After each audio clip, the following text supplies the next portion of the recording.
Welcome, everyone. It's another episode of Global Card Collectors, and I am online today with a very old friend of mine. I think we've been friends for roughly around, I want to say 16, maybe even 17 years. Paul, is that correct? I think it's a lot more than that. I think we met in 2006, 2007. So I think it's closer to 19, 20 years. Oh, wow. Oh, there we go. So anyway, this is Paul. He's an old friend of mine, and it's his first time on the podcast. So welcome, Paul. How you doing? Good. Good. I've got the kids' artwork in the background, both on the walls and on Perfect. Yeah, Hey, so and they're so sleeping in the Paul next is room. so Paul is I'd say a massive sports fan. All sorts of different sports. Loves football, loves basketball, and we definitely connect a lot on basketball. So, do you want to just tell us your story about your sports fandom, I guess, Paul, to begin with? Yeah, so I'm from Chicago. So born and raised Chicago, and so growing up, relevant to cards, like everyone else. So I was super into the early wave of statistics, and collected a bunch of cards. So I have a relatively, I have thick binders of or card books or whatever of baseball cards, NBA cards, a couple Premier League cards from like the 90s, like a book, and then a massive NFL collection. I was a huge Bears fan growing up. Bears, Bulls, Cubs, White Sox, and Liverpool in the Premier League because my dad's from England. And so grew up.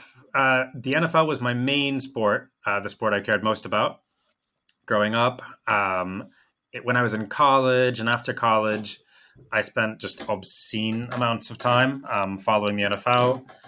I could probably at one point have come close to naming every single active player on every single NFL roster, which is obscene. And then and used to watch every single game, obviously, and all that kind of stuff.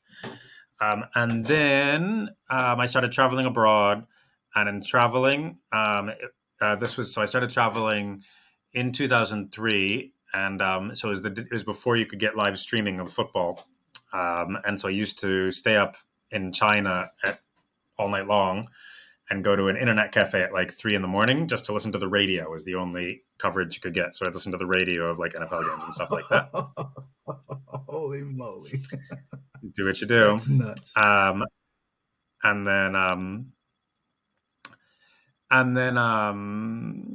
then, yeah, so I followed the NFL, kept following the NFL. Around that time, Liverpool had a couple really miraculous seasons. So I got more and more into them. The Bulls, which obviously through the 90s I'd been following a ton. The Bulls were obviously terrible the second Michael Jordan left. And so the Bulls sort of waned in importance for me, I would say. So in the 2000s, I probably followed relatively closely, but like mostly, followed ex-Bulls. I really rooted for like the Scottie Pippen Blazers teams or the Rockets, hated the Lakers, that kind of thing. And then in the around 2010, the NFL CTE concussion brain stuff started to get to me, and it coincided with the Bears being terrible and NFL being hard to watch anyway. So I just quit watching the NFL completely. I haven't watched a single NFL game, give or take, for over a decade, and haven't missed it at all, really, despite being just obsessive. And Liverpool has filled that void for me. So I'm a massive Liverpool fan, watch every single game. My kids are super into it. And then I'm a big NBA fan. NBA is probably the only sport I follow where I follow the league more than a team. So the Premier League at this point, I basically only watch Liverpool games. I rarely watch a non-Liverpool Premier League game just because I don't have time.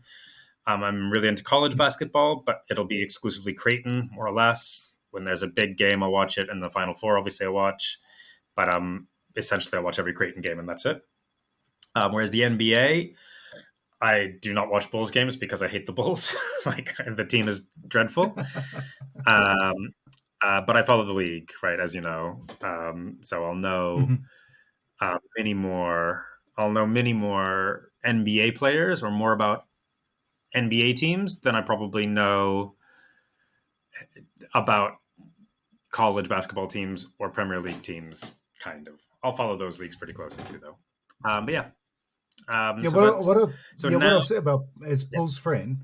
Oh, what I'll say Yeah. as your friend Paul is that you were one of the first guys who really started getting me into advanced stats, and I think you're Yeah. still one of the people who looks really closely at advanced stats to analyze different players and to and I guess kind of pick what kind of players you like in that sense, or just you're following careers in that sense rather than just kind of looking at the regular stats of points, rebounds, assists, and that Yeah. sort of thing, because they obviously can be quite misleading, and you have to go Yeah. a little bit further into the statistics to see how good a player really is.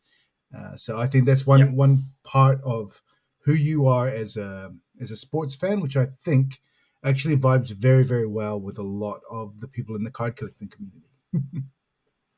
Yeah, no, I think they go hand in hand. I think they went hand in hand as I was collecting stats, as I was collecting cards when I was a kid. And it's so much Mhm. of when you get to a higher level, so I started, like I said, with American football was the main sport I followed. And American football is such a complex game that, I mean, simple things like, the running back scores, but the reason the running back scores is because like the right tackle did a good block. So like he doesn't touch the ball, but like the reason the touchdown happens is like someone doesn't touch the ball. And so things like that were really, every single person who watches understands that that's a big thing. But then when it comes down to like MVPs or what cards people are passing back and forth, it's the guy who scores the touchdown that has the more valuable card or wins the end of season awards.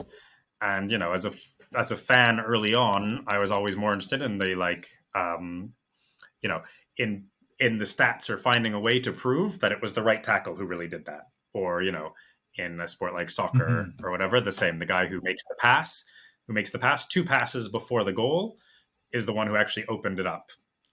So advanced statistics really jived with. I mean, it jives with anyone who watches games closely.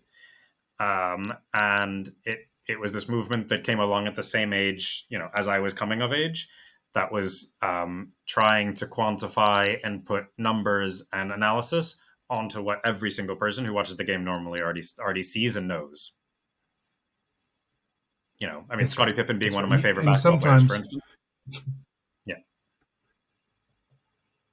and then running the advanced stats on Scotty. Obviously, I mean, I can't even think of what the advanced stats would be like on him because I wasn't looking at him that closely back then. But I just assumed from the way he played and by watching him live, he was a monster with advanced stats. He must have been. yeah.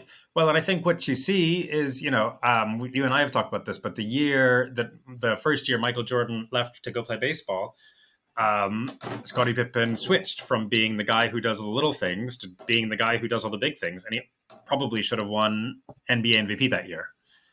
And if it weren't for is it Agreed. Hugh Humphreys, who Davis? What was the referee's name that called the foul? As it was Hubert Davis shooting the three, and it was Mm-hmm. the referee. Hubert Davis shot the three. Don't know. Scottie Don't know. Pippen didn't hit him, but Hugh Hollins, I think. Hollins? Something like that. Either the referee called the Hugh Hans foul, is and the if he ref. hadn't called and then and so yeah, if he hadn't called the foul, then the Bulls make the NBA Finals and maybe win the NBA Finals without Michael Jordan, all thanks to Scottie Pippen.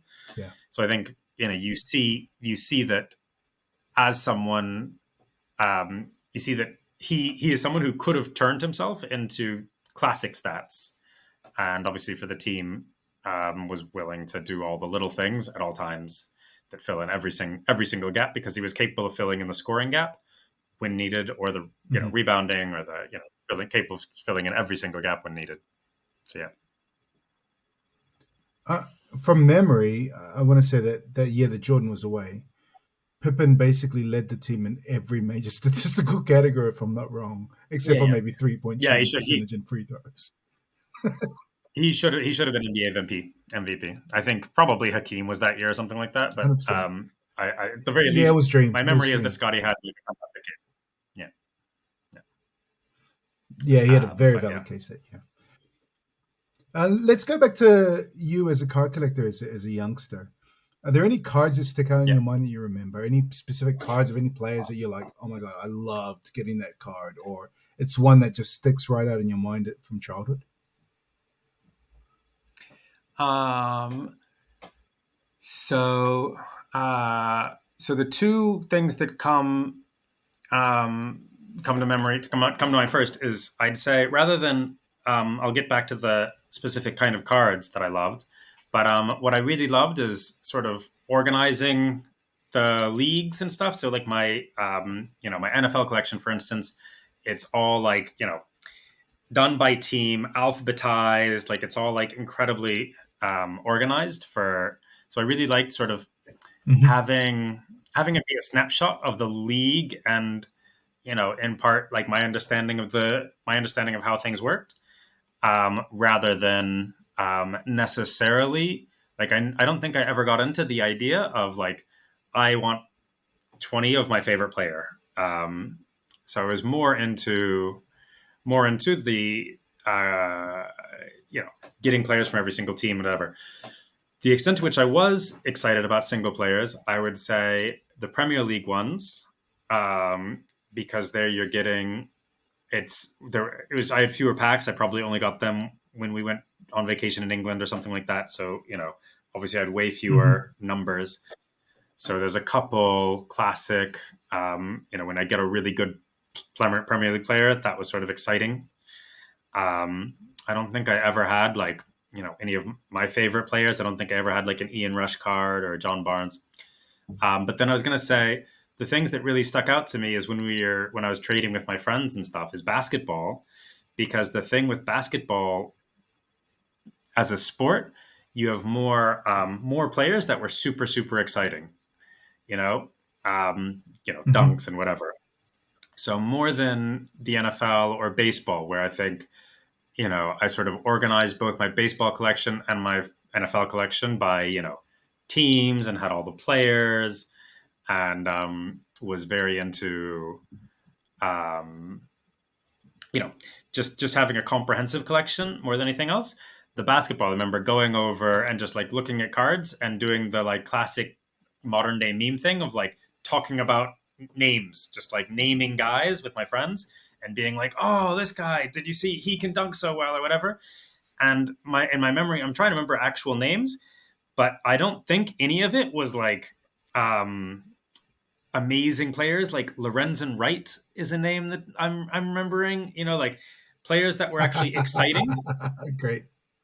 players that were exciting, and that maybe never panned out as much as as we remember. But like young exciting players out of college that could jump out of the gym was more the kind of when if a specific player was going to like excite me and my friends when he talked about it, I would have guessed it'd be more likely to be that kind of guy than Shaquille O'Neal or something like that, who I hated anyway. But whatever. Mhm. That's kind of fun because there's still a lot of that that goes on today. So you'll have all of your big prospects, big players, and the amount of money that people will have to spend on them will be quite astronomical. So you're kind of looking, almost prospecting these young kids, and you're just kind of hoping that if you flip a coin and you get the right kid, he's going to pop and become this something special. And then, you can start reselling your cards for 10x what you bought them for, especially if you have followed a dude from college and that sort of thing. There's definitely that element of it, but I think when you're looking at it from that younger lens, like you were, I think it's more about, oh, this is a guy I saw a couple of highlights of in college. I think he's great, and I want a card of his. And whereas now, I think it's more prospecting for profit almost. So there is, I guess, a bit of a difference in that too. Yeah, I think that existed back in the day as well, though. It just never really interested me that much. Yeah. In part, my dad, my parents, as every parent ever sort of like ridiculed the whole notion of card collecting and that it was valuable. And so I probably internalized that to some degree, where like I was willing to believe that the idea that like a rare Bo Jackson was worth X number of thousands of dollars, I probably dismissed a little bit, um, Hmm. and and was more excited to just trade with friends and yeah, be excited about like I mean, I memorized a bunch of stats. I'd memorized the back of baseball Yeah, cards, that kind of thing. yeah, yeah.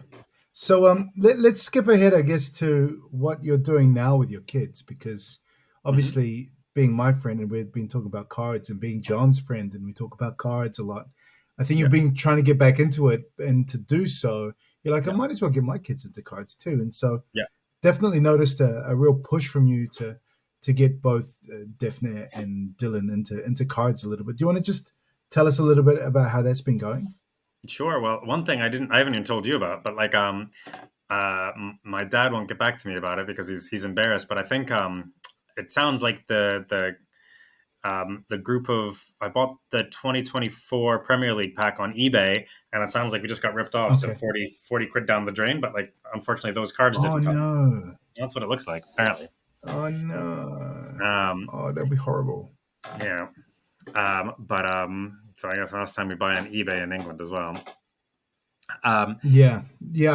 I guess there are different sellers that you can go through yeah, online in the UK. So I can show you which ones you'll probably end up getting ours from. So that doesn't happen again. That's awful. yeah. But yeah. So what I'll say is, obviously, uh, with the kids, I mean, sports are obviously a huge part of my life, and so philosophically, as far as raising kids, you and I talked about this before the kids were even born. Is like I feel like when you know you're about to have a kid, that your life is going to change dramatically, and that you're going to have to prioritize your interests separately. And so I think some parents will change their life for the kid, and I think other parents, I know I wanted to always try to fit the kid into my life so that I'm not changing anything and don't feel like I'm sacrificing something for the kid, but also obviously bringing the kid into my own life. And so that meant necessarily that sports had to be a part of my kids' life. Otherwise, Hmm. sports is a massive part of mine. And so obviously I spent lots of time trying to figure out how to get the first kid as a girl, how to get her into sports. And the first way we did it was basically through songs, right? Like, so Liverpool have all these sort of songs. Each player has their own song and all this kind of thing. And they're all like little ditties. They're as complex as nursery rhymes. So and then the second one is after that, learned the Liverpool songs. And then, you know, way before they cared about the games or could even follow what was happening in the game or when there was a goal or not, they at least loved singing the songs. And then so the eldest, who's 10 now, she can watch games and loves the sport, and the youngest is just getting into it now. But cards is another way of making it concrete for the kids. So for Hmm. me, um, I care less about them getting into the world of cards, and like we were saying as well, like I don't care about them, trading for the most expensive card of their favorite player or whatever. But Hmm. but I think cards are a great way to embrace the sport. I think one thing I haven't even told you, but like for Christmas last year, Daphne got this. My daughter got this list of. They're not cards, but it's like a. They're basically cards, but it's like a cardboard thing of the top Hmm. 50 soccer clubs in the world. And so she's just been memorizing and it has like 6 facts about each team. So it's like Gotcha. for Barcelona, it'll Kind of be like this. top trumps type thing, right? Sure, yeah, exactly. So it'll be like for Barcelona, the team card will be like, what is the stadium's name? What is the most famous Barcelona player ever, et cetera, et cetera, et cetera. And they have that Hmm. for Turkey. They have Fenerbahce, Galatasaray, and Besiktas. They have one Hungarian team, one all the Premier League teams, whatever. So there's like 50 odd cards, maybe 100 odd cards, and she's just been going through them, memorizing them. You know, she's got it in her bed, and so before she goes to bed, sometimes when she wakes up, she'll just flip open a card and just try to memorize the back of a card. And so, like, every so Hmm. often, Sounds like someone in her family. right, exactly. And I think so. I think it's a great way to uh, both to learn about a sport, but also to interact with it. And you know, another thing, I suppose I should say, probably right now, her biggest interaction or engagement with cards. I told you this. So her favorite player, her favorite Liverpool player, was this guy named Diogo Jota, who you know, she had his poster on her wall. We'd gotten a signed picture of his for Christmas one year. She was, you know, I mean, she was 7, so there's no like romantic thing, but she was like in love with him. Blah blah blah. Her favorite player, and then he tragically died this past year over the summer. And so when I told her the news, um, she like kept it inside and didn't react. She didn't really cry much at all. And then about a month later, we were opening a pack of cards of soccer cards, and a Diogo Jota card randomly popped out, and she cried for like an hour and a half straight. Like that was the moment. The card was what hammered it home for her. Um, and now she's got the card posted above her bed, and like you Yeah, know, well, um, so I think you know things like the songs when they're little, but also the cards as they grow older. It's these concrete, um, you know, they form something concrete. They form a bridge between sports, which are ultimately silly and frivolous, and something that you can hold, something that you can learn, something that you can sort of care about. And so I think it's really good for kids, especially you know, and they can get into it however they want. If they want to be trading their single player, great. If they want to be doing it the way I did when I was a kid, great.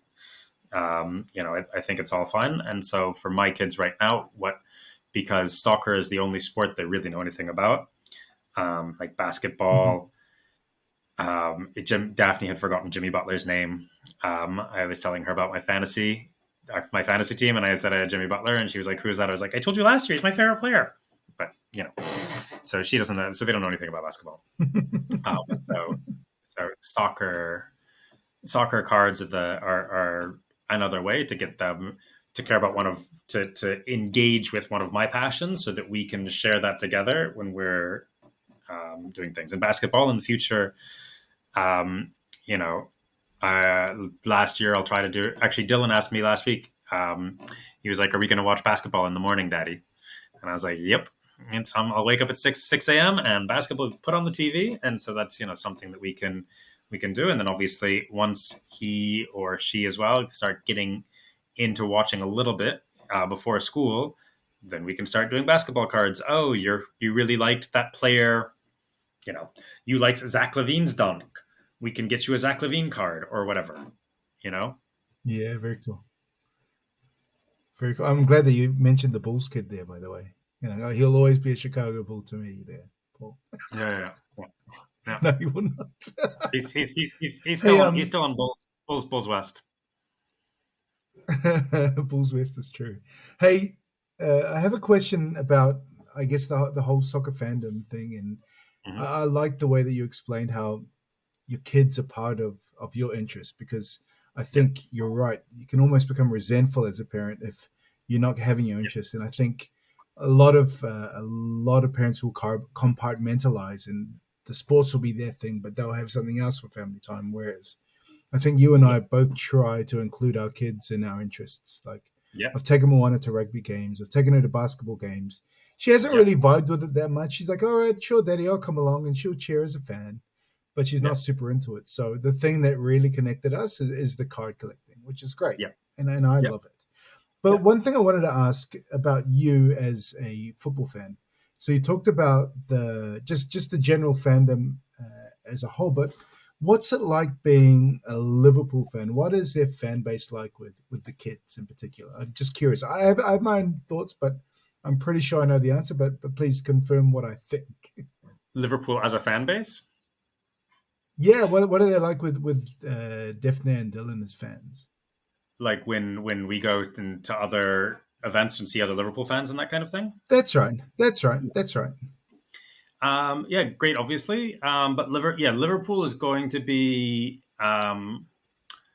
It might be. It might have some similarities to the inclusiveness of the All Blacks or something like that. I was going to compare them to Hmm. like Besiktas when you talk about like the Turkish teams. In Okay. terms of it's insular to some degree. Like it's welcoming. Like anyone can become a fan. It's not insular in the sense of exclusive.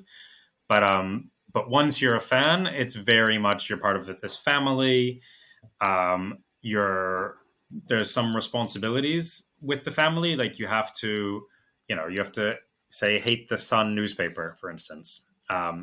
You basically have to hate the Tories, right? So Daphne knows, so she, along with Liverpool chants that she knows, so she'll know the chants for all her favorite players, right? She'll know the main, you'll never walk alone kind of thing. But then she also knows the chant "fuck the Tories." Fuck the Tories. Dun, dun, dun, dun.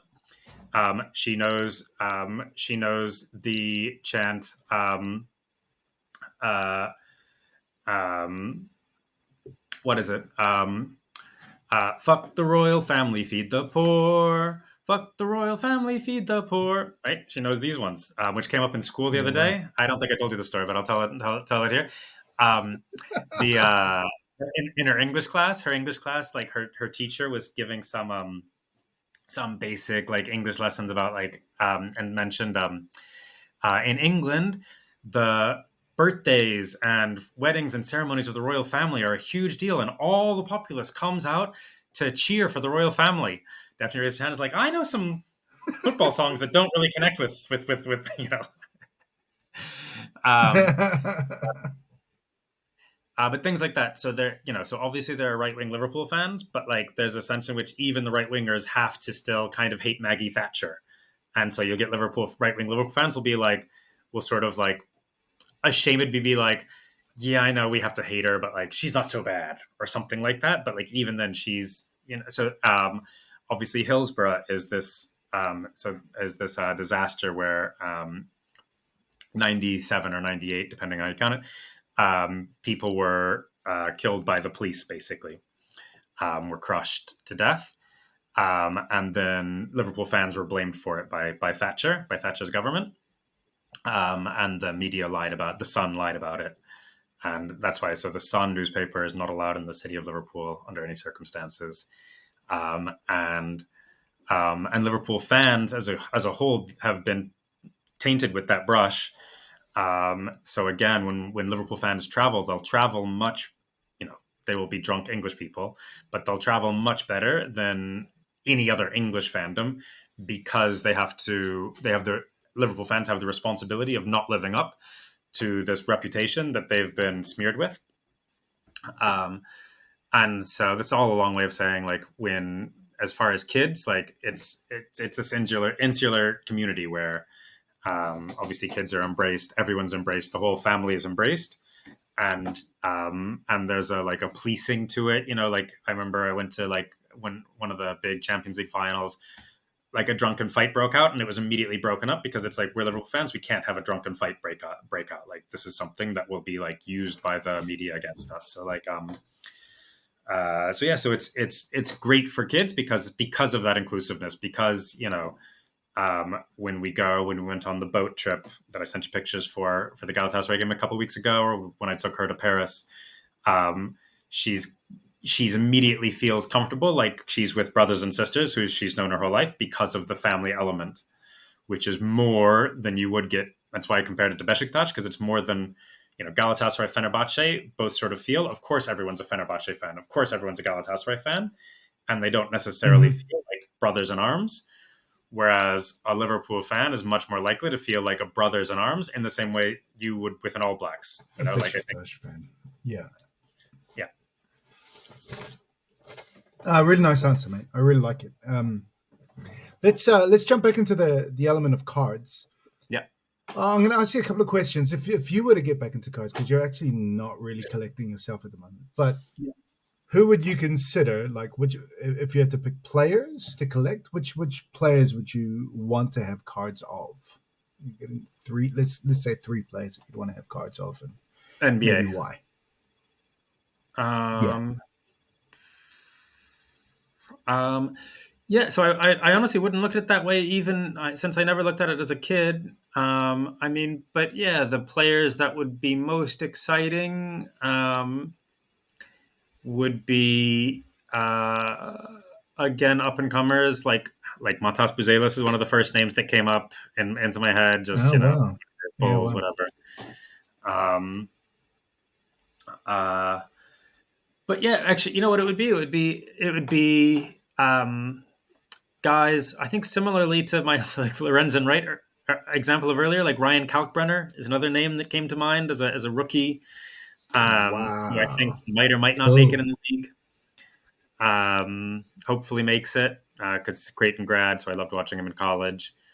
Um, so less than so obviously young. I assume young up and comers is a classic answer, but for me more than like Cooper Flag, Hmm. Dylan Harper, Trey Johnson, like those would interest me less.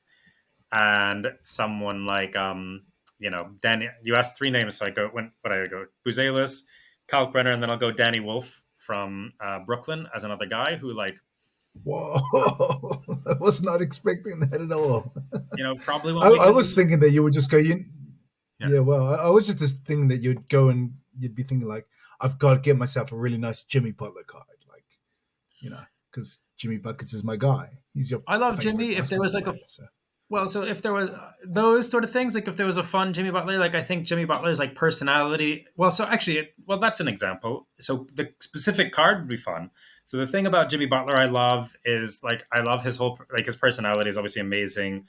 I love that I love the image of like him. He's essentially the biggest badass in the NBA, or like certainly in the conversation on the court at least. And then off hmm the court, he's just hmm like belting out Taylor Swift songs and and whatever like Avril Lavigne and other like the most absurd thing. And because he's such a badass, like what are you going to say to him? um, yeah, or turning up for media day with really silly hairstyles just for the photo. like Like and yeah, deadpanning it the entire way as if nothing's nothing.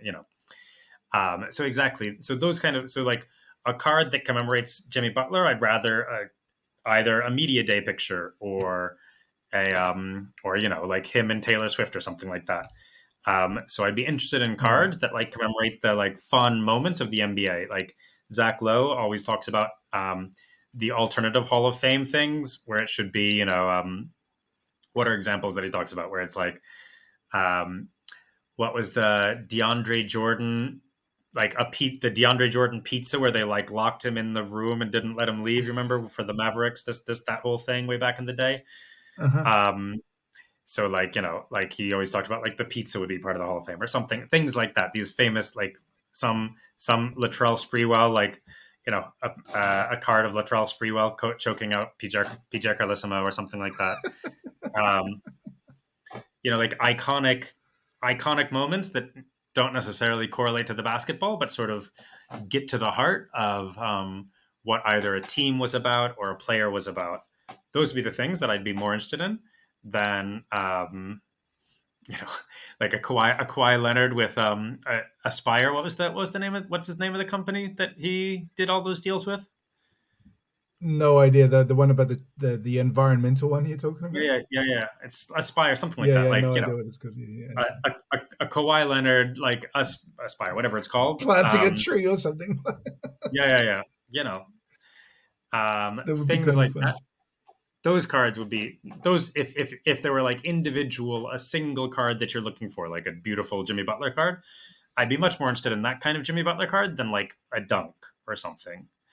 Um, Okay. Okay. and maybe an amazing moment. I don't know. Like there must be a Vince Carter dunking over what's his name Weiss. You know that Yeah, would the be it. French one. Yeah, Frederick Weiss. Yeah, Frederick Weiss. That would be a cooler card than like just a random Vince Carter card or whatever. Generic dunk of his. Yeah, sure. Yeah, it depends. I mean, some of them like obviously you gotta appreciate the aesthetic of the photography and getting the right moment when they're just like in a perfect pose in the air and it looks strange, like the Jumpman type thing. So those Yeah, ones are, and there are a lot of really nice cards like that. So maybe there's a card like that. I know. I want to say it's in. want to say it's 89 or 90 NBA hoops. So it's a card from our era, and it's the Jordan card where they were playing against the Orlando Magic, and Hmm. it's not even the card. It's the card of is it Sam Vincent? Was he an Orlando Magic player? I want to say, yeah, no, yes, I'm pretty sure it's Sam Vincent, and uh, Okay. and in front of him is Jordan, and he's wearing the number 12 uniform because that was the game where the Okay. uniform got When he stolen. came back, yeah. So, Yeah. Yeah. I think, yeah, I think the little quirky ones. Not even the 45 was like a number 12 because he Okay. went to the locker room and the Jordan jersey was gone. Like and they're like, Okay. we need a backup jersey. They have a generic Bulls jersey with no name on the back, and he had That's to funny. wear the number 12 for a single game. So I There you go. think So those kinds of cards would be the type that you'd probably be that's more right. looking at, right? That's right. Yeah. Yeah. Yeah, That'd be fun. fun. All right, I've got a couple of questions for you now. Then I'm gonna do a buy, sell, hold, and I'm gonna give you Okay. three NBA players. So Okay. and I want you to think about this maybe as a sports person who knows his sports, but at the same time can understand maybe how a market might jump or drop. So think about the three players. Which player would you buy? Which player would you sell? Which player would you hold for the future? I got Hmm. three big names. Okay. So it's buy, sell, hold of Victor Wembanyama, Luka Okay. Doncic, and Ant Man. So if you were to buy a card, sell a card, and hold a card. So I think you Right get the now, logic behind it. So for obviously, if you're going to sell a card, thinking his his card value might well, not be as good as the other two guys, so I'm going to sell him. That kind of thing in a year's I'd time, say kind of thing. It's a Wemby for tough one because sell. all three of them are at the beginning. Yeah, I say Wow, Wemby for sell. that's not a bad. That's not a Um, bad call. just because I mean, I wouldn't sell any of them or whatever, but like just because he hasn't done it yet, so he'd have to prove. He has yet to prove it. I'd guess that Ant Man has the highest, like he maybe has a higher ceiling than people would realize. So he'd probably be the buy and Luca the hold. Just The because I would hold. guess, yeah. So Luca hold, Ant Man buy. Just because I think you know clearly Anthony Edwards could win an MVP one of these years. Um, but I think probably at this stage he's how old is he? 24. How old Mhm. is Anthony Edwards? Is he 24? No idea. He's Um, a kid, man. He might be. he He might be. is 24. Um, so Wow. um, Wow. It feels like he's so been like playing for years. that's right. So I would guess his value is less than you know the difference between like his ceiling and the um, the difference between his Interestingly, even though you don't know the market, yeah interesting. Even though you don't really know the card market, I think you've almost hit the nail on the head. Like when Wemby came into the NBA, his card values were astronomical. They were so high. So I think yeah right now, if you were to sell, you could probably, unless he has this monster season this year, like I wouldn't be selling any of them either. But you'd right probably sell them because I think you're going to get the most back from because the market is yeah kind of flooded with a lot of his cards. When he came in, the company Panini that was printing the cards printed a boatload of them, man. They were just churning them out, and everybody had a special Wemby card. Plus, at the same time, Wemby had actually signed a deal with the Topps company, so there were hmm no autographs on his cards. And all of the no autograph cards that Topps made, they were all unlicensed, so they didn't even have the Spurs uniform on them. So there's a lot of those rookie cards of Wemby's that just actually don't look that good. So I feel like if I had to, gun to my head, if I had to pick, I think I'd do exactly the same as you. I think I'd sell Wemby, even though I don't really want to. And I think I would be buying Ant Man because his ceiling is so high. And Luca, again, his market is kind of everything's been priced into his market already. So yeah people are no expecting Luca to win an MVP. They're expecting him to win a title. And so his card prices are still at this yeah level. And on top of that, going to the Lakers, the card value is already up there, man. So yeah you pretty much nailed that one for a person who isn't into the market, but it well, makes sense. Like I think it's the some, same as the yeah, media, right? It's the same as the media. It's not a specific thing to the card market. It's the same as the. I mean, you're just asking. It's the same thing as like what is the media narrative around these three players? Yeah, yeah, you're right. Yeah, you're right. I got another game for you, and I'm gonna give you a head to head. I'm gonna give Hmm. you two players' names, and you got Okay. to tell me which player has the higher historic card sale. Okay. So I tried to come up with players with similarities, and Yeah. I guess there are a lot of factors that you might not know about as a collector, but just have a Yeah. wild stab in the dark, I guess. So Yeah. I've obviously looked up the prices, and they're as reliable as I can get. Yeah. So the first two names are Alperen Şengün and Nikola Hmm. Jokic. Who do you think has the higher historic card sale out of those two? The higher starting card sale of those two. Like historically, which like they've got a million cards, right? But there's one of their Yeah. cards might have sold for X amount, and so the number one card sale of Şengün versus the number one card sale of Jokic, which person has a higher top sale? I mean, like you asking the question makes me suspect that I'm wrong, but like I would. Um, so let me see. So I would have said Jokic, obviously, but assuming the answer is Şengün, the reasoning behind it, I can't come up with any reason other than like maybe the card is cooler or like some Turkish person really liked him, but otherwise it has to be Jokic. I would have said. Yeah, it's supposed to be Jokic, but according to the research that I did online, going through all of the different platforms, it's a Şengün card. It's like what? Yeah, And I but think there's a no. lot of it's because the people who actually own the most valuable Jokic cards are not Mhm. selling. They're like, Okay. I got it, I'm giving it. And so they did that years ago before the market boomed. And I think that's the only Okay. reason why. So yeah, Okay. the top Shengun card sale that I could find was $85,000. Yeah. And the top Jokic card sale was $61,000. So, Yeah. in the wider scheme of things, it's not huge money actually. There should be bigger Jokic card sales out there because he's been the best player in the world for quite a while now. Uh, Yeah. both guys kind of run into the, let's say, the unsexiness of being a center. So centers in general don't Yeah. really get the card values that they deserve. And I think that's always been something. The one that came closest to getting the highest card values is Shaq because of Yeah. the I guess the media love for him, but even Shaq has never gotten the card love that I think his career deserves. Same with a guy like Duncan, even though he's not a center. The bigs How just about don't Dream? get nearly as much love as others. Nah, not great. Dream would be way less than Schengen too, and So that's I scary. would have guessed I would have bet that Jokic will be. I think you and John have talked about this as well. Like I know John likes to say that he's Jokic is a top three player of all time kind of thing, or maybe top five. I don't know exactly what he Yeah. says, Hmm. but essentially, you and me were saying he's probably 10-ish, 11 sort of thing, maybe right now. But That's right. Jokic being remembered as a top three player of all time once he retires wouldn't be remotely surprising.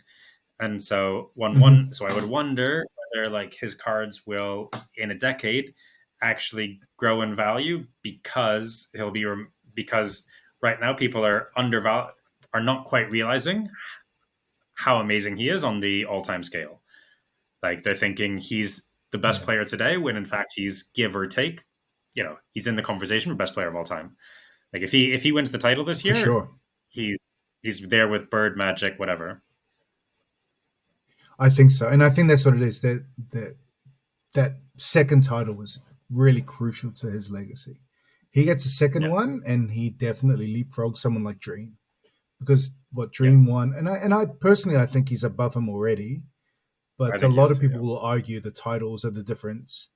They'll argue the titles are the difference, but it's just like, dude, the guy. If you look at his efficiency, if you look at his yeah, outputs over the last four or yeah. 5 years, like it's not even a race. It's He- I think it's open and shut. Even though Dream was this fantastic two-way player, he didn't have the It's. I passing mean, game it of is Jokic. debatable He that didn't have the offensive game of Jokic.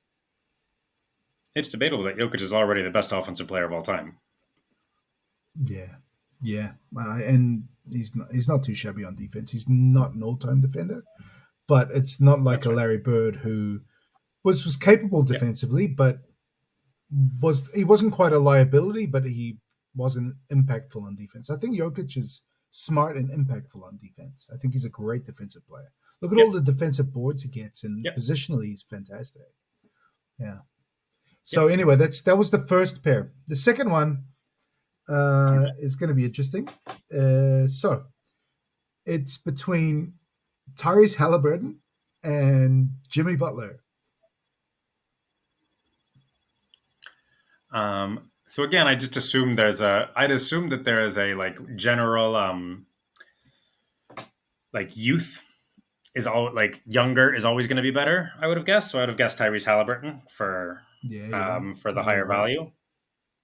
Yeah. Um, Yeah, so both of them don't have monster massive sales, but they yeah, still have pretty big sales. But again, it's because this new wave of card collector came in around the time that Halliburton was a rookie.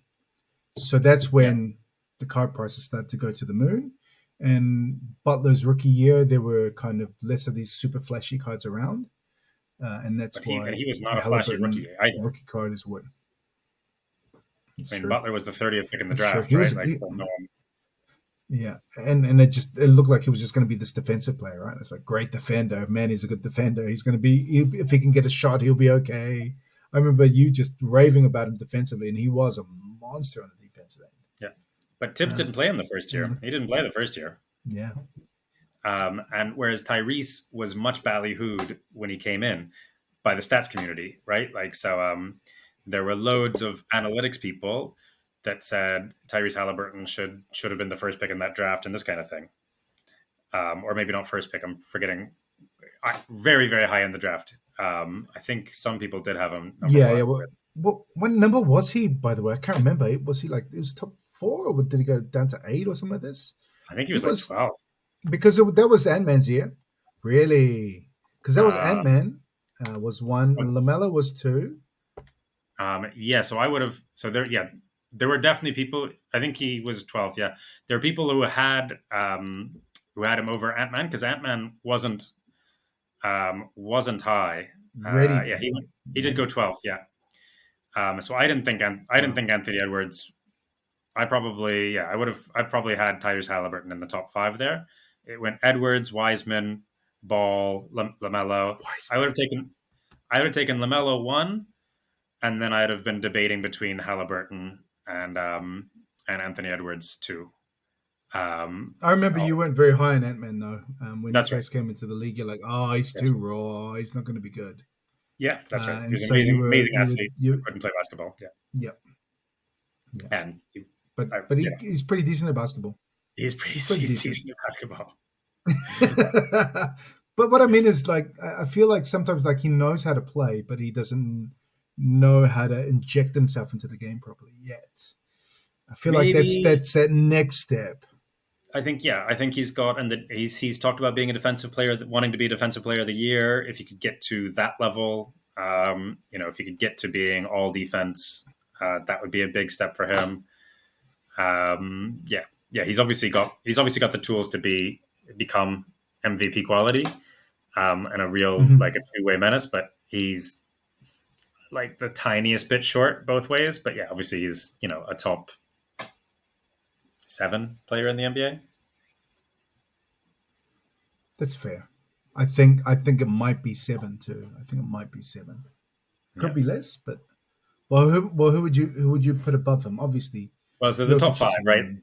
The top Yeah, 5 is set of what? So yeah. Giannis, Shea, Jokic, Jokic, Luca, and Luka Wemby. Doncic.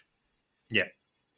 So there's the 5, and then 6th you are putting some combination of Tatum, It might. Edwards. I think it's Edwards because Tatum. You just don't know what he's going to be like when he comes back, right? Sure. And he's still coming back. Because that's a big injury, man. It's a big Yeah. injury, and I Yeah. mean, someone like Kevin Durant could manage it because he'd been playing in the league for what 17 years before he did his Achilles, so Yeah. he could manage it. It was like, I've already got a game, I just need to focus on this, and he had the shooting game and Yeah. all the bag of tricks already. Because I think Yeah. Tatum, like he kind of needed that power and explosiveness. So it'll be interesting to see what he looks like when he comes back. And he's always had this hitchy shot, and even in all of those promo videos we're watching of him working Yeah. out right now, it feels like that hitch is back, and I don't know, it concerns me, man. We'll see. Yeah. Yeah, in general, I just assume the Celtics will be title contenders next year and he'll be amazing, but who knows? I hope so. I hope so. That's what I'm hoping. But I'm actually looking I forward hope to so. this year because it's like Yeah. we don't have a title shot, so it's just going to be fun to root for a team that can hopefully just kind of punch above their weight. That'd be fun. It kind of I just did. reminds me of the Scottie Pippen Yeah. Bulls, like to see Oh, how we do. 100%. Well, so I just did my over unders. Do you what have you picked anything? What would you pick for the Celtics over under? There Tell it's 41 and a half, by the way. what are they? 41 41 and a and a half. half. You know what? They got good home court. The East is kind of weak. There are three or four teams who are comfortably better than them in the East. But if they play well, I think they can go over.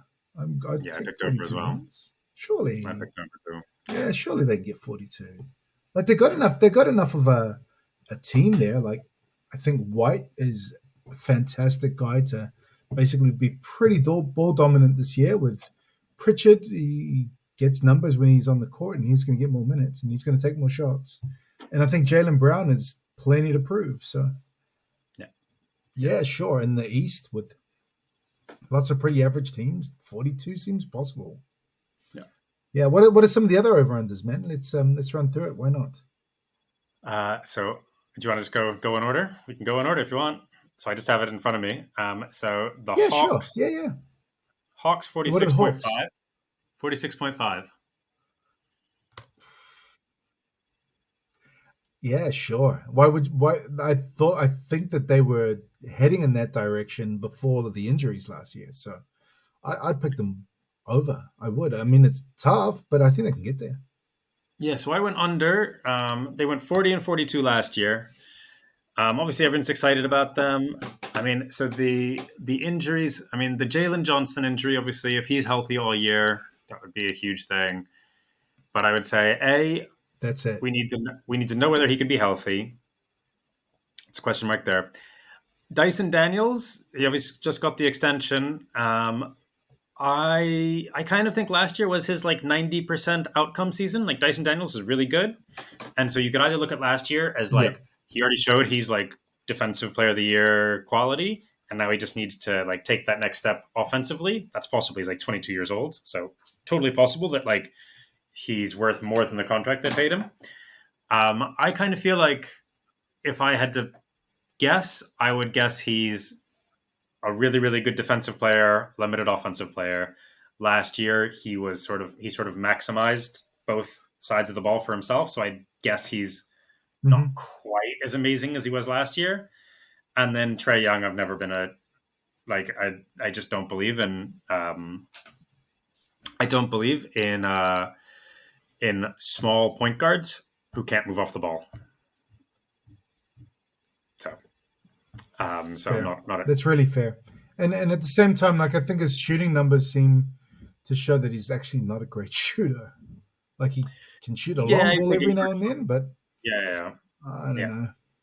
yeah. Should be yeah. better for what he's trying to do and the amount of shots he takes. He should be at a better clip of shooting for taking that many shots. I love that he passes the ball a lot though, but he He's an takes amazing more passer. shots He's an than I think he amazing should. offensive player. Yeah, he's an amazing offensive player. Hmm. But I mean, he obviously took them on that one run to the conference finals.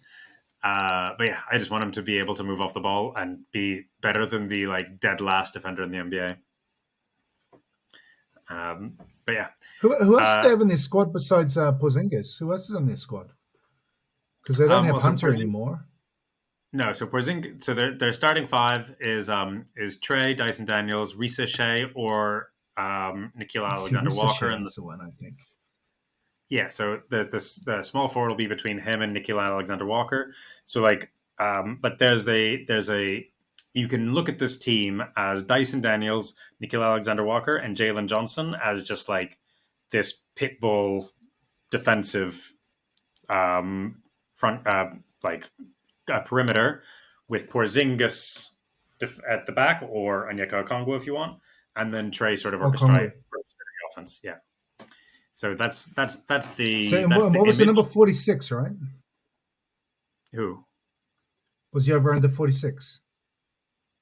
Mm-hmm. The What was he? 46.5. 46.5. Yeah. Oh, that is a tough one. I think you're right with the under, by the way. Looking at that squad again, but I just want them to do well because they are a lot of fun to watch play. They are a lot of fun to watch play that team. Yeah. Well, and obviously, if they stay healthy, they can be amazing. That defense can be amazing. So yeah, we'll see. Yeah, agreed. Um, So we already done the Celtics. Who's next? Yeah. So I'll say this. I mean, we can do this.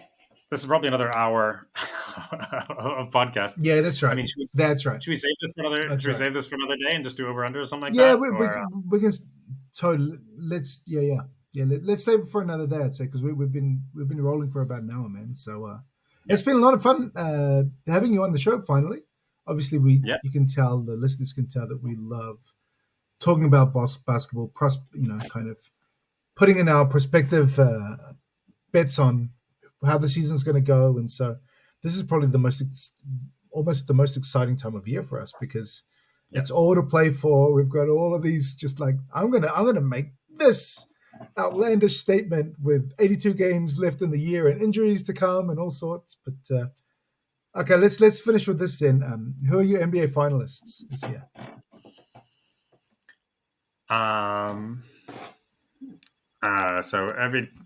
The thing with the NBA. So unlike I think most other sports, the NBA is relatively straightforward.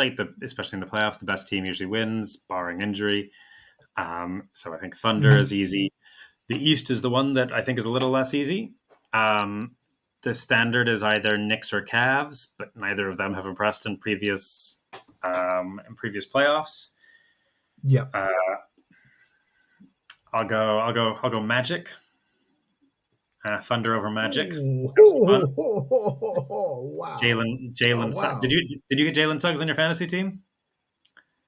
I did right? Have Jalen Suggs on my fantasy team. Yeah. Hopefully this is the year that Jalen Suggs, stays healthy. And I mean, if he can just improve a little bit offensively, he's so incredible. I mean, he's already got the 3 and D. He did last year. He improved a lot. Yeah. He improved a lot offensively. The first couple of games of the year, he looked ridiculous. Like he was literally the third piece. Yeah, and he shot like 40-some%. 40%. Yeah. So he's got the three. Yeah. He's got the 3-point shot down. If he can get, which I think he can, get the extra ball handling, the extra distribution to be, closer to 2A, then I think they've got. And if their coach can figure out how to coach an offense. Problem, man. Yeah. That's the problem for mine, because you watch them play offense, you're just like, what are you guys doing? Like, it just basically is everybody clear out, give the ball to Paolo, see if he can do something. If not him, then Franz will do something. And there's really no set offense in that team, and it looks horrendous. Yeah. So that's the question mark I have. Whoever's coaching the offense in that team, they need to change their offensive coach and see what they can do.